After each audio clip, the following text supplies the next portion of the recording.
राष्ट्र सर्वप्रथम, राष्ट्र सर्वप्रथम, राष्ट्र सर्वप्रथम, राष्ट्र सर्वप्रथम। राष्ट्र सर्वप्रथम की बात ललित सुमन के साथ कार्यक्रम में सर्वधर्म संगम नेशनल टीवी चैनल पर आप सभी राष्ट्रवासियों का इस कार्यक्रम में स्वागत है। फरीदाबाद के सूरजकुंड में चल रहे राज्यों के गृह मंत्रियों के चिंतन शिविर के अंतिम दिन प्रधानमंत्री नरेंद्र मोदी ने कार्यक्रम को वर्चुअली संबोधित किया। प्रधानमंत्री मोदी ने कहा कि गृह मंत्रियों का ये चिंतन शिविर सहकारी संघवाद का एक उत्तम उदाहरण है। हर एक राज्य एक दूसरे से सीखे, एक दूसरे से प्रेरणा ले, देश बेहतरी के लिए काम करे। पीएम मोदी ने कहा कि आने वाले 25 साल देश में एक अमृत पीढ़ी के निर्माण के हैं। बता दें कि गृह मंत्री अमित शाह की अध्यक्षता में शुरू हुए 2 दिवसीय चिंतन शिविर में अलग अलग प्रदेशों के मुख्यमंत्री, गृह मंत्रियों के साथ साथ उपराज्यपाल और केंद्र शासित प्रदेशों के प्रशासक भी शामिल हुए हैं। आजकल देश में उत्सव का माहौल है।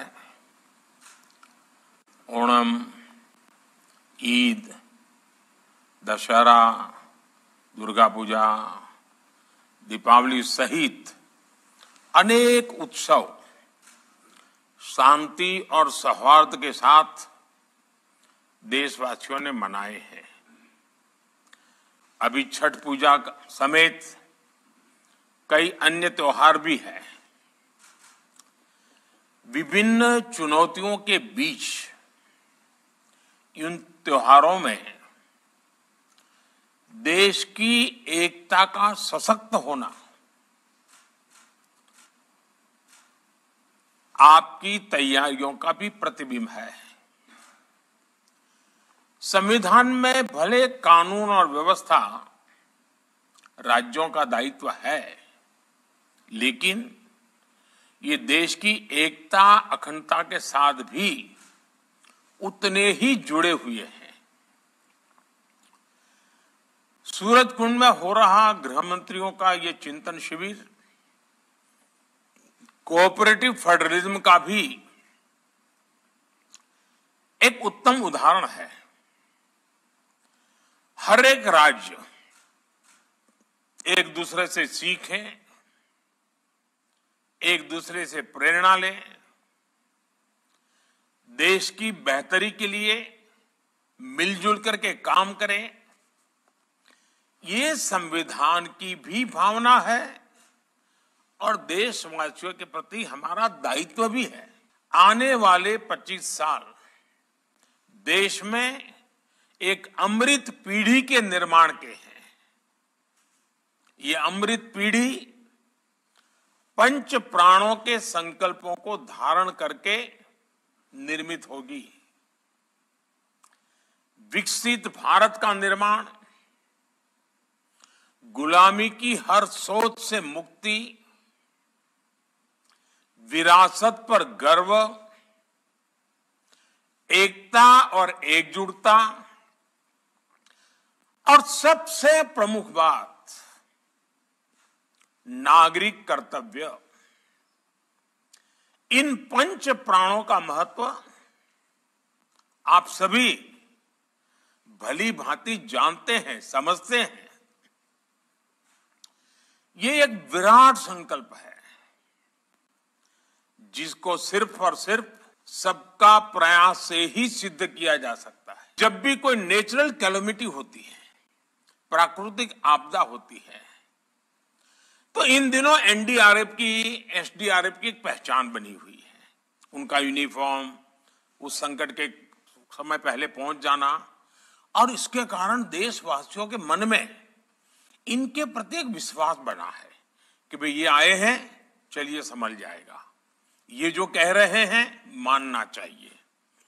इनकी बातें अगर स्वीकार करेंगे तो हमारा नुकसान कम होगा।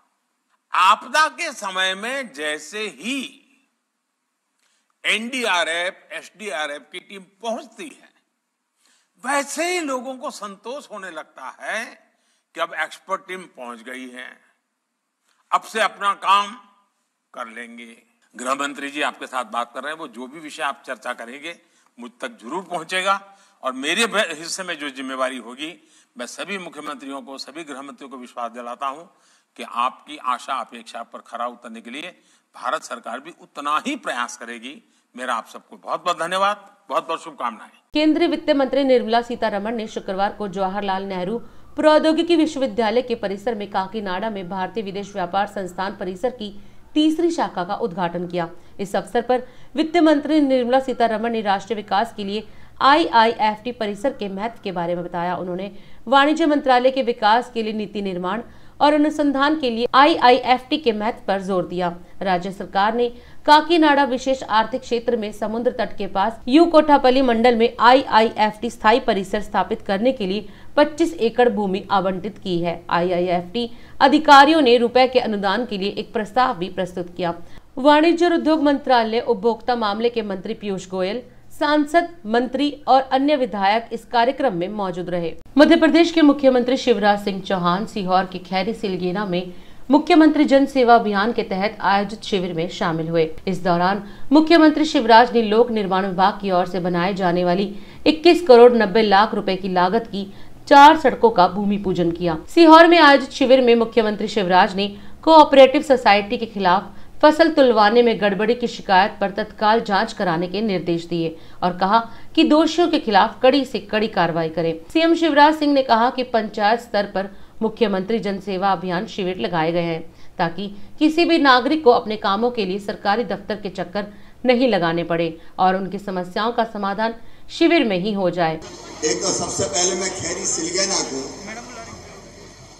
इसलिए हृदय से बधाई देता हूँ, धन्यवाद देता हूँ कि पंचायत निर्विरोध आपने मिलकर बनाई, समरस पंचायत बनाई। और मैंने कहा था कि जो पंचायत निर्विरोध होगी उस पंचायत को समरस पंचायत कहेंगे। एक बड़ी समस्या है गांव में झगड़ों की, आपस में चुनाव हो जाते हैं तो फिर वातावरण बिगड़ता है। कई जितनी भी कोशिश करो थोड़ा बहुत तो गांठ पड़ ही जाती है। और आज सबसे पहले इसलिए मैं खैरी सिलगेना जैत के बाद आया हूं। अब एक अपील और, अपना गांव समरस गांव रहे,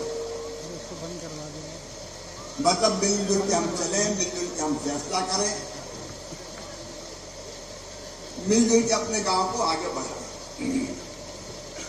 मिलकर काम करने का आनंद बिल्कुल अलग है। अब कुछ चीजें हम तय कर सकते हैं,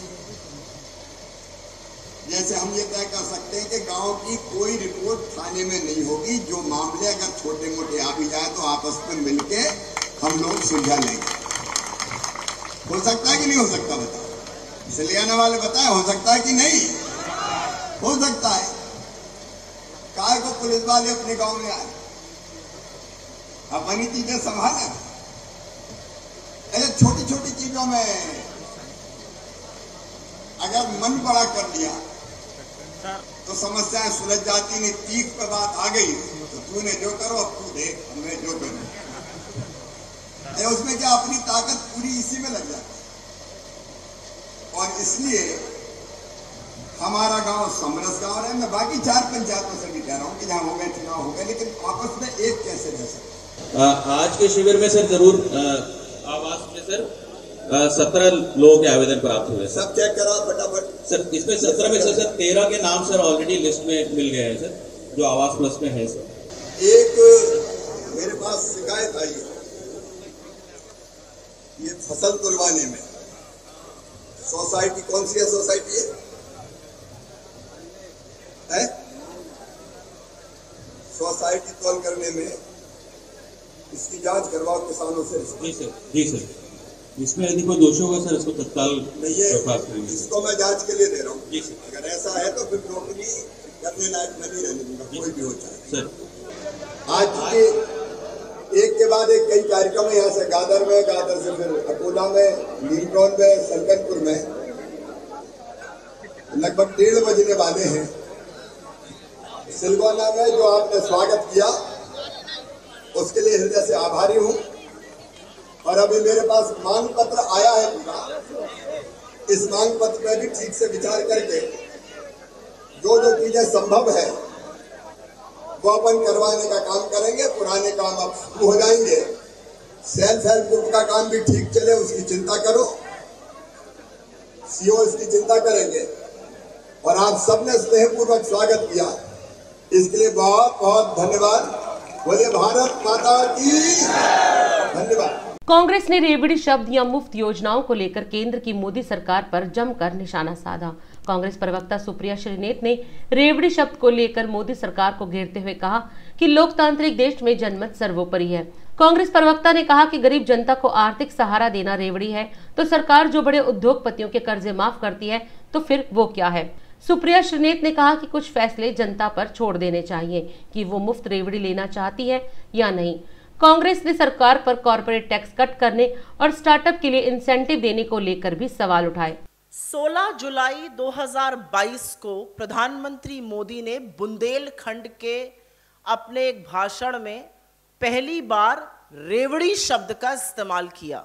ये चौंकाने वाली बात है और थोड़ी विस्मय वाली बात है कि चुनाव आयोग उसके बाद जागा और उन्होंने फ्रीबीज, रेवड़ी ऐसे शब्दों पर एक बहस करने के लिए राजनीतिक दलों से उनका जवाब मांगा। यह चौंकाने वाली बात इसलिए है क्योंकि इस देश के लोकतंत्र के प्रहरी जो संस्थाएं हैं, जो इंस्टीट्यूशंस हैं, वो इंडिपेंडेंटली एक्ट करें, अपने अधिकार क्षेत्र में एक्ट करें, इसमें हमें कोई समस्या नहीं है। लेकिन प्रधानमंत्री मोदी की 16 जुलाई की रैली के भाषण के बाद जब चुनाव आयोग हरकत में आता है और उस प्रभाव में कुछ करता है तो थोड़े सवाल जरूर उठते हैं, उनकी विश्वसनीयता पर, उनकी साख पर, उनकी प्रतिष्ठा पर। और मेरा अपना मानना है कि ये जो रेवड़ी का डिबेट है, जो ये रेवड़ी की चर्चा है, ये कहीं ना कहीं एक गलत दिशा में जा रही है। हम एक लोकतंत्र में रहते हैं जहां पर जनमत सर्वोपरि है। रेवड़ी हो या शर्फी हो या गजक हो, जो भी हो, कुछ चीजों का फैसला एक लोकतंत्र में जनता पर छोड़ देना चाहिए, उनके मत पर छोड़ देना चाहिए, उनके विवेक पर छोड़ देना चाहिए। और जनता चुनाव के बाद आपका सम्मान करती है अगर वो आपकी बातें मानकर आपको जिता देती है, और आपको दंड देती है अगर हरा देती है। तो कुछ चीजें जनता के विवेक और मत पर छोड़ देनी चाहिए, उसमें दखल अंदाजी करना मुझे लगता है कहीं ना कहीं लोकतंत्र पर भी सवाल खड़े करता है। रेवड़ी का डिबेट कहीं ना कहीं एक मिसप्लेस्ड प्रायोरिटीज का भी डिबेट है। आखिर रेवड़ी क्या है? इस देश में बेरोजगारी, कम आय और महंगाई से जूझते हुए लोगों के सस्टेनेंस के लिए भी अगर आप कुछ सहयोग करते हैं तो क्या वो रेवड़ी है? और अगर वो रेवड़ी है तो 10 लाख करोड़ के जब आप कर्जा माफी करते हैं अमीरों की, तो वो क्या है? वो अशर्फियां हैं कि वो रेवड़ी कही जाएगी? इस बात पर भी चर्चा हो जानी चाहिए। अगर गरीब के लिए कुछ सरकार करेगी, और इंडिया एक वेलफेयर स्टेट है, अगर गरीब के लिए कुछ सरकार करेगी तो उसको रेवड़ी कहा जाएगा, और जो अमीरों के लिए काम होगा उसको क्या कहा जाएगा? वो इंसेंटिव क्यों है? उसमें फिस्कल प्रूडेंस नहीं याद आती है, इसमें फिस्कल प्रूडेंस याद आती है।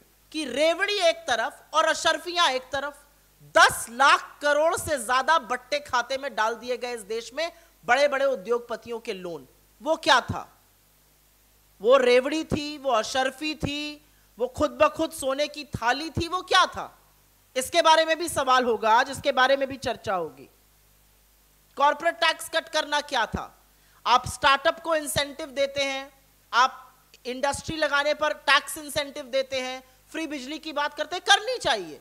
लेकिन अगर एक तबके के लिए ये इंसेंटिव है तो दूसरे तबके के लिए जो सस्टेनेंस है उसको कैसे नकारा जा सकता है? वो कैसे फ्रीबी बन गया? हर पार्टी अपने विवेक अनुसार, हर पार्टी अपनी क्षमता अनुसार, हर पार्टी विचार विमर्श करके ऐसी बातें जनता के सामने रखती है। जो ऐसा नहीं करते हैं जनता उनको नकार देती है, जो ऐसा करते हैं अगर जनता का विश्वास है तो उसको जिता देती है। कुछ चीजें लोकतंत्र में, लोकहित में जनता पर छोड़ देनी चाहिए, उनके विवेक पर, उनके सामंजस्य पर, उनके मताधिकार के लिए छोड़ देनी चाहिए। हर चीज को प्रधानमंत्री की रैली के बाद एक मुद्दा बनाना सर्वथा गलत है। समस्त राष्ट्रवासियों को DID परिवार की ओर से दैनिक इंडिया दर्पण हिंदी दैनिक, मदर इंडिया पत्रिका, ग्रेट इंडिया लिस्ट, राष्ट्र प्रथम टीम की ओर से दीपावली, गुरु पर्व, छठ, विश्वकर्मा पूजा, भैया दूज की हार्दिक शुभकामनाएं। आपके घर मां लक्ष्मी का वास हो, आपके घर में सुख, शांति, समृद्धि आए। हैप्पी दीपावली। 27वें वर्ष में आपकी लोकप्रिय समाचार पत्र इंडिया दर्पण का प्रवेश। आप भेजते रहे अपने क्षेत्र की खबरें।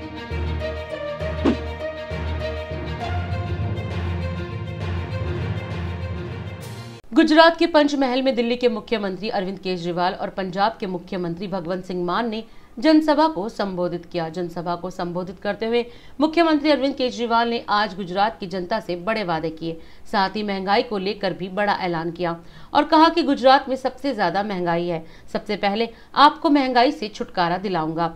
मुख्यमंत्री केजरीवाल ने कहा कि अब गुजरात को डबल इंजन की सरकार नहीं चाहिए। आम आदमी पार्टी का नया इंजन है जो कम खपत, ज्यादा बचत की नई टेक्नोलॉजी मार्केट में लाई है, जिससे हम 6.5 करोड़ लोगों के साथ मिलकर एक नया गुजरात बनाएंगे। मैं जितनी बार गुजरात आता हूं, इतना प्यार मिला है मुझे।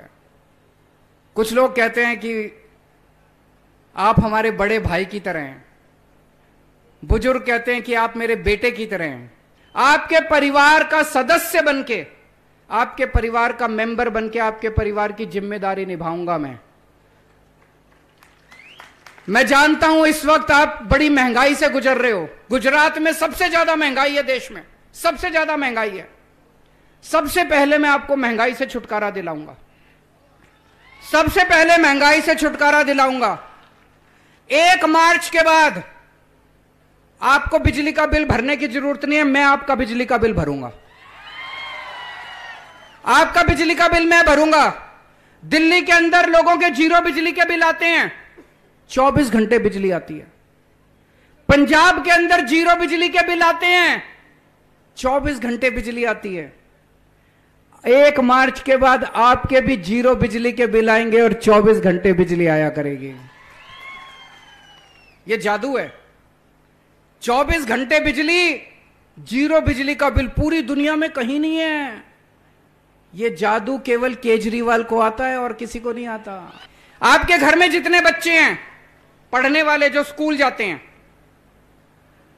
एक बच्चे पे कम से कम 3-4 हजार रुपए महीना खर्च हो जाता है। होता है कि नहीं होता है?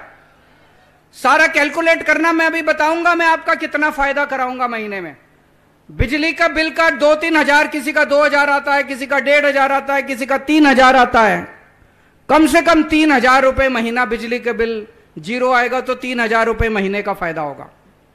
आपके बच्चों के लिए, हमारे जितने बच्चे हैं, अपने परिवार में जितने बच्चे हैं आपके, उन सबको पढ़ाने की जिम्मेदारी मेरी। अब उसकी फीस की चिंता करने की जरूरत नहीं है, कॉपी किताबों की चिंता करने की जरूरत नहीं है।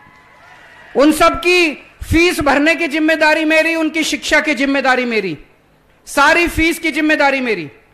दिल्ली में हमने शानदार स्कूल बना दिए, इतने शानदार स्कूल बनाए हैं, गरीबों के, अमीरों के बच्चे साथ बैठ के पढ़ते हैं।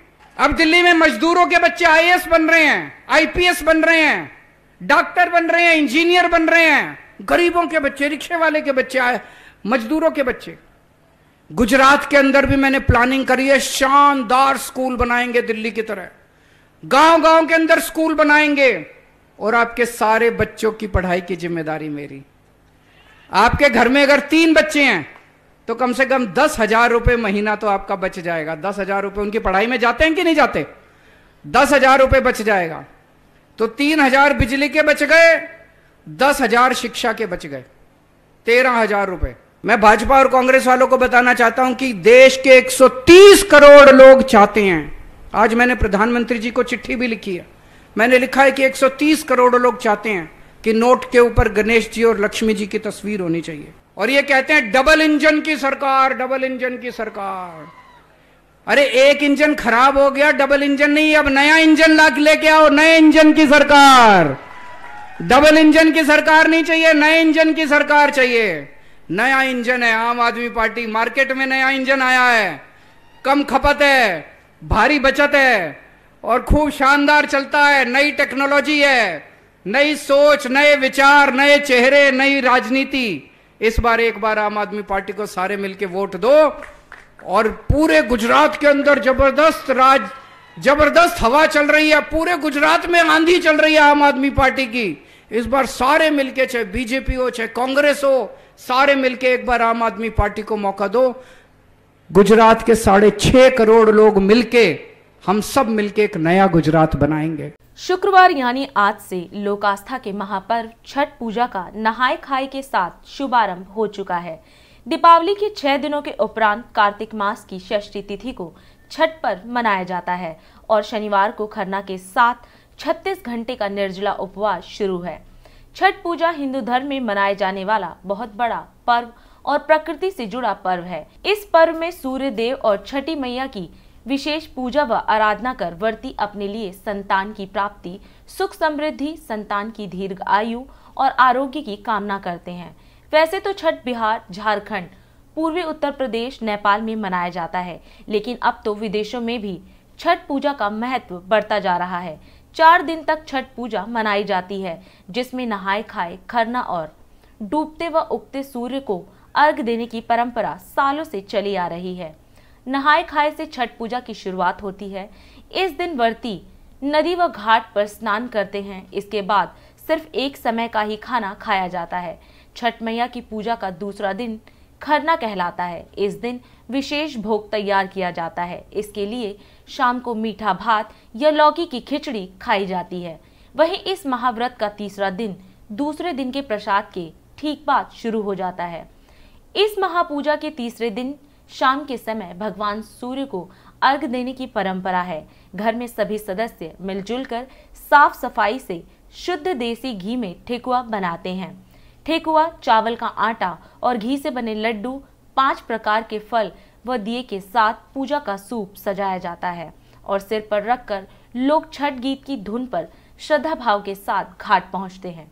जब पूरे विधि विधान से पूजा हो जाती है, फिर सभी व्रती अपने परिजनों के साथ मिलकर अस्ताचल सूर्य यानी डूबते सूरज देवता को अर्घ देते हैं और छठ पर्व के चौथे दिन उगते हुए सूर्य को अर्घ दिया जाता है। ये अर्घ लगभग 36 घंटे के व्रत के बाद दिया जाता है।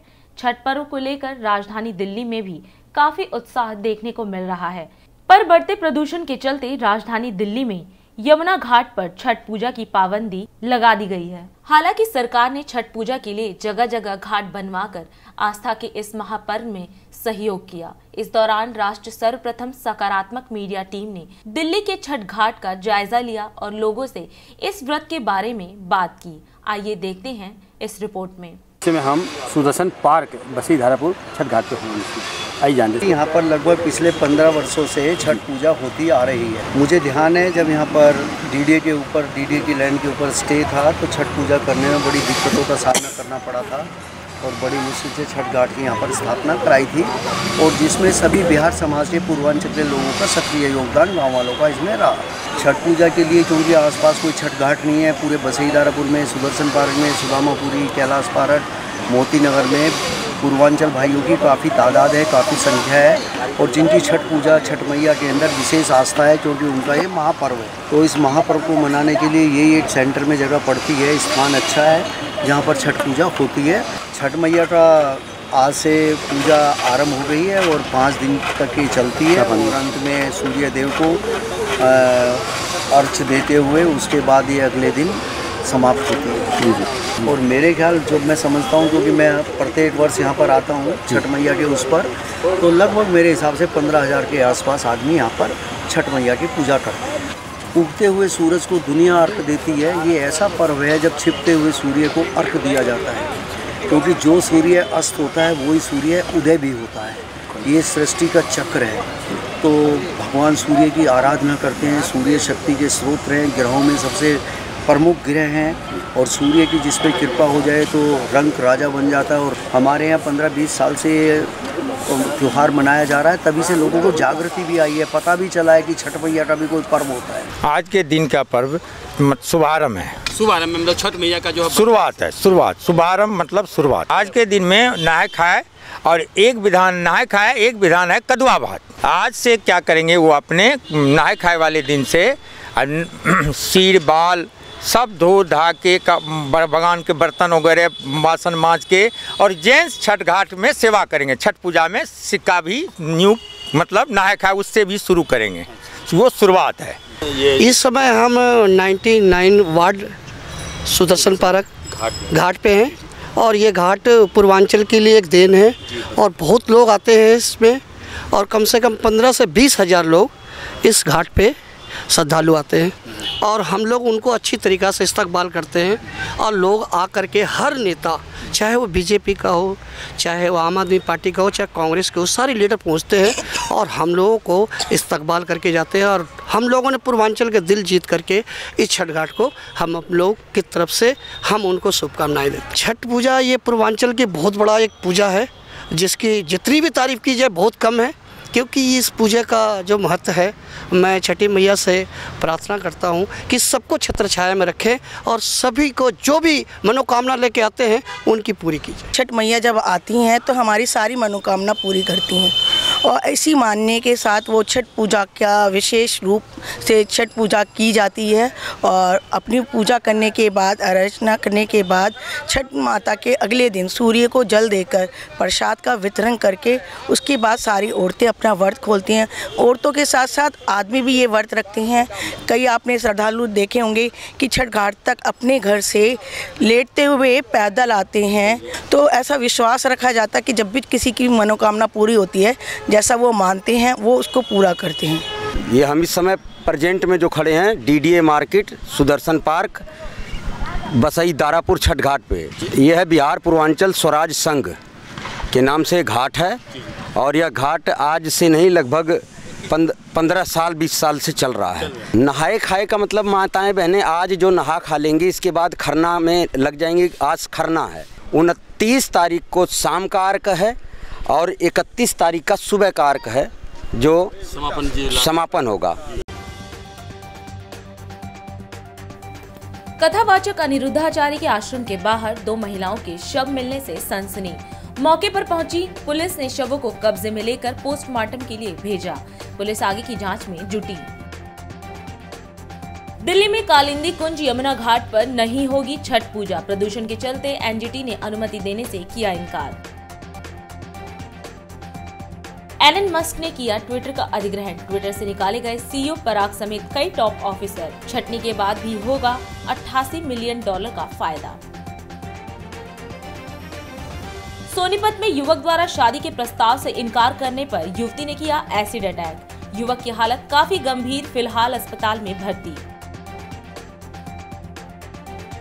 2014 से 2020 तक दायर 1000 से अधिक मामलों की गलतियों को ठीक करने का आखिरी मौका। सुप्रीम कोर्ट ने अधिवक्ताओं को 4 सप्ताह का समय दिया। अधिवक्ता ऑन रिकॉर्ड ऐसा करने में विफल रहे तो इन मामलों को खारिज किया जाएगा। सीएम केजरीवाल ने नोट पर गणेश लक्ष्मी जी की तस्वीर को लेकर पीएम मोदी को भेजा पत्र। कहा पूरे देश की यही इच्छा।